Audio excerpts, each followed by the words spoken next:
Welcome to the Genius Factory. Enjoy the video. In this video, I will explain how to boil an egg. Start with cold water to prevent cracking and ensure even cooking. Once the water reaches a rolling boil, set your timer for 3 to 4 minutes.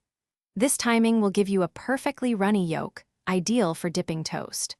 Quickly move the eggs to an ice bath to halt the cooking process and make them easier to peel. For a delightful jammy yolk, cook your eggs for 5 to 6 minutes after the water begins to boil. This duration creates a creamy, slightly set center that is incredibly versatile. Remember, the ice bath is crucial for stopping the cooking and ensuring easy peeling, giving you consistent results every time. If you prefer a firm, fully cooked yolk, boil your eggs for 9 to 12 minutes.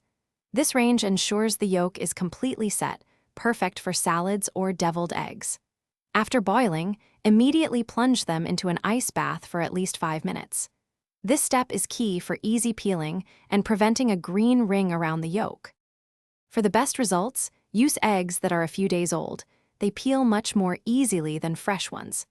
Adding a half teaspoon of salt to the water can help prevent cracking. Avoid overcrowding your pot to ensure consistent cooking. Finally, peeling your eggs under cold running water can make the process smoother and prevent shell fragments. Thanks for watching. If you found this helpful, don't forget to like and subscribe.